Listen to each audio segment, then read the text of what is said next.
Video बनाया था जिसमें मैंने बात की थी कि किस तरह से जब आप बैंक से प्रॉपर्टी के अगेंस्ट लोन लेते हैं या प्रॉपर्टी के लिए लोन लेते हैं, तब आपको अपने अधिकारों का पता होना चाहिए। आप प्रॉपर्टी बैंक में जब्ती कर रहे हैं। तो कई लोगों के सवाल आए, बहुत सारे लोगों ने कमेंट किया। लोगों ने कहा सर तो क्या बैंक हमें बिना बताए हमारी प्रॉपर्टी बेच सकता है? अगर हमने लोन अगेंस्ट प्रॉपर्टी लिया है या बिजनेस के लिए लोन लिया और प्रॉपर्टी को मॉर्गेज रख दिया, या कोई प्रॉपर्टी के लिए लोन लिया और हम किस्त नहीं भर पा रहे, तो क्या बैंक हमें बिना बताए हमारी प्रॉपर्टी बेच सकता है? क्या हमने जब पेपर साइन किए, एनओसी वगैरह भी बैंक ने साइन करा ली, तो क्या बैंक हमें बिना बताए प्रॉपर्टी को सेल कर सकता है, ऑक्शन कर सकता है या नहीं कर सकता है? उसके बारे में जानकारी दी। साथियों, मैंने बार बार कहा है, बैंक को किसी भी व्यक्ति की प्रॉपर्टी बिना उस व्यक्ति की सहमति के बेचने का अधिकार नहीं होता।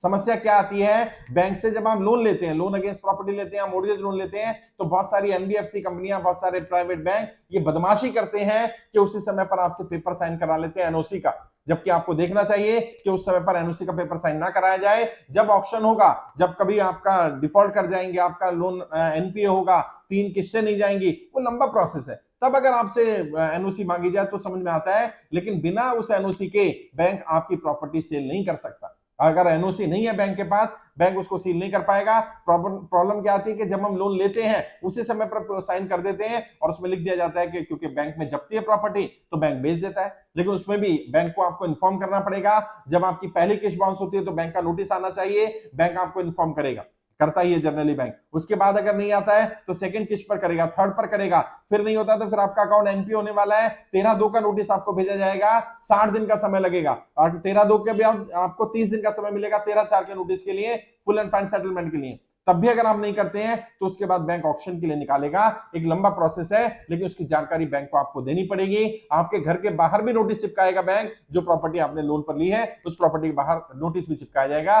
बिना उसके बैंक आपकी प्रॉपर्टी बेच नहीं सकता। और बैंक के लिए इतना आसान नहीं होता प्रॉपर्टी बेचना, क्योंकि उसको सारे डॉक्यूमेंट तैयार करने पड़ते हैं, पूरा प्रोसेस फॉलो करना पड़ता है। लेकिन जहां पर प्रॉपर्टी की वैल्यू ज्यादा होती है और लोन अमाउंट आउटस्टैंडिंग कम रहता है, वहां पर जनरली बैंक ऑक्शन करने का प्रयास करता है। और जहां पर प्रॉपर्टी की वैल्यू कम रह जाए और लोन अमाउंट आउटस्टैंडिंग ज्यादा हो जाए, वहां बैंक सेटलमेंट के लिए आने के लिए तैयार हो जाता है। जनरली लोन के लिए, प्रॉपर्टी के लोन में बैंक सेटलमेंट के लिए नहीं आता। वैसे अभी आरबीआई ने कहा है, कोर्ट में भी कई जगह इस तरह के निर्णय लिए गए कि पहली ऑप्शन दी जाए उसको, और आर्बिट्रेटर भी रखना है तो आर्बिट्रेटर भी कस्टमर की सहमति से और बैंक की सहमति से होना चाहिए। और अगर मीडिएशन हो सकती है, कहीं पर बातचीत हो सकती है, समझौता हो सकता है, तो बैंक को पहले ये प्रयास करना चाहिए कि समझौता हो जाए और सामने वाला अगर उस प्रॉपर्टी की वैल्यू देने को तैयार है या जो आउटस्टैंडिंग है वो देने को तैयार है, बैंक और कस्टमर म्यूचुअल अंडरस्टैंडिंग से, तो उसकी प्रॉपर्टी का ऑक्शन ना किया जाए।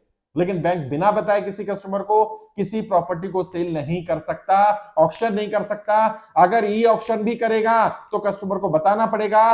कई जगह पर ऐसे केस आ रहे हैं जहां पर बैंक नोटिस नहीं दे रहा है, और बाद में जब कोर्ट में गए तो बैंक ने दिखा दिया, हमने तो जी नोटिस 13/2 का भी भेजा था, 13/4 का भी भेजा था। और जब कोर्ट ने मांगा कि आपने घर के बाहर चिपकाया कि नहीं चिपकाया, आपने नोटिस किसको रिसीव कराया, तो उनके पास कोई प्रूफ नहीं था। इस तरह की धांधलियां चल रही है। बहुत सारी एनबीएफसी, बहुत सारे प्राइवेट बैंक इस तरह का काम कर रहे हैं। आपको सतर्क रहने की जरूरत है। अगर बैंक ने आपको ड्यू प्रोसेस से नोटिस नहीं भेजा है, प्रोसेस को फॉलो नहीं किया है, और अगर ऑक्शन कर दिया भी होगा और ऑक्शन में प्रॉपर्टी चली भी गई होगी, तो ऐसी प्रॉपर्टी भी वापस कराई जाएगी। किसी के साथ भी अन्याय अत्याचार हुआ होगा तो उसको न्याय मिलेगा, उसको कंपनसेट कराया जाएगा, हो सकेगा तो उसकी प्रॉपर्टी वापस कराई जाएगी। इस तरह का अन्याय अत्याचार चलने वाला नहीं है। और जो लोग भी बैंक वाले, एनबीएफसी वाले, जो मैनेजर्स जो मिली भगत करके ऐसा काम करें, उन्हें मैं बोल देना चाहता हूं, ये मत करिए, ये गलत काम है। आप कस्टमर के अधिकारों को बताइए। और इस तरह से एक बड़ा नेक्सस चल रहा है कई जगह, तो पता चला, अगर मैं कह रहा हूं इंक्वायरी हो जाएगी ना, तो कई बैंक ऐसे होंगे जिनकी 80% ऑक्शन की हुई प्रॉपर्टी एक ही कंपनी, एक ही व्यक्ति ने खरीदी होंगी, और उसको ग्राहक नहीं मिलता है। बैंक को, बैंक जिसको भेज देता है उस कंपनी को 2 महीने 3 महीने बाद ही ग्राहक मिल जाता है मार्केट वैल्यू पर। और जो प्रॉपर्टी 2 करोड़ की वैल्यू थी वो 20 लाख, 30 लाख, 50 लाख में बैंक भेज देता है, ऑप्शन कर देता है, और 6 महीने बाद ही वो फिर 2.25 करोड़ की वो कस्टमर भेज देता है। उस कस्टमर को ग्राहक मिल गया, बैंक को ग्राहक नहीं मिला। इसका मतलब कहीं ना कहीं कोई गड़बड़ है, कुछ ना कुछ बड़ा नेक्सस चल रहा है। ऐसा नहीं होना चाहिए। आम जनता की प्रॉपर्टी को हड़पने के लिए कानून बनाकर, सिस्टम बनाकर जो काम किया जा रहा है, सिस्टमेटिक जो काम किया जा रहा है, ये पूरी तरह से इलीगल है, गलत है। ऐसी सभी चीजों पर इंक्वायरी होनी चाहिए और सरकार को संज्ञान लेना चाहिए। आप में से भी अगर कोई भी व्यक्ति ऐसा है जिसको लगता है उसकी प्रॉपर्टी गलत तरीके से ली गई, मान लीजिए ऑक्शन गलत कर दिया गया, आपको बिना बताए प्रॉपर्टी बेच दी गई, आपकी प्रॉपर्टी की वैल्यू ज्यादा थी, कम वैल्यू में बेच दी गई, वैल्यूअर ने जो वैल्यू लगाई उससे कम पर बेची गई है, मार्केट में ग्राहक अवेलेबल था लेकिन उस ग्राहक को ना बेचकर महंगे वाले को सस्ते वाले को बेची गई है, आपकी प्रॉपर्टी ऑक्शन हो जाने के बाद कुछ दिन बाद ही वो महंगी बिक गई है। अगर आपके पास इस तरह की कोई भी जानकारी है तो आप तुरंत हमारे व्हाट्सएप नंबर पर जानकारी दीजिए। हमारा व्हाट्सएप नंबर है 9891299628।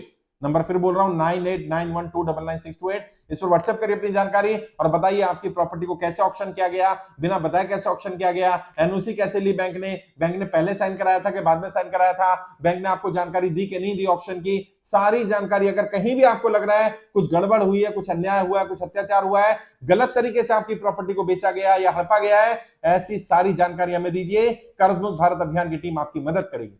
और घबराना नहीं है, परेशान नहीं होना, मैं बार बार कह रहा हूं, अगर किसी के साथ अन्याय अत्याचार हुआ होगा उसकी प्रॉपर्टी भी वापस कराएंगे, उसे न्याय भी दिलवाएंगे, उसे कंपनसेट भी कराया जाएगा। इस तरह की बदमाशी नहीं चलेगी। जिस तरह की शिकायतें आ रही हैं, लोगों की प्रॉपर्टी की वैल्यू 2-2 करोड़, 5-5 करोड़, 10-10 करोड़ है और उसको 20 लाख, 30 लाख, 50 लाख, 1 करोड़ में बेचा जा रहा है, ये ठीक नहीं है, ये गलत है। जब कस्टमर को ग्राहक मिल जाते हैं तो बैंक को ग्राहक क्यों नहीं मिल रहा है उस रेट पर, और अगर नहीं मिल रहा है तो बैंक क्यों इतनी जल्दी में ऑक्शन कर रहा है, बैंक समय क्यों नहीं दे रहा है। ये बात समझने की है, जानने की है, घबराना नहीं है, डरना नहीं है। अगर आपकी प्रॉपर्टी को कोई मोर्गेज करके आपने लोन ले लिया और अब बैंक ऑक्शन कर रहा है, गलत तरीके से आपको लग रहा है कब्जा किया जा रहा है, गलत तरीके से उसको बेचा जा रहा है, कुछ भी गड़बड़ हुई है, उसकी जानकारी दीजिए, हम और हमारी टीम पूरी आपकी मदद करेगी।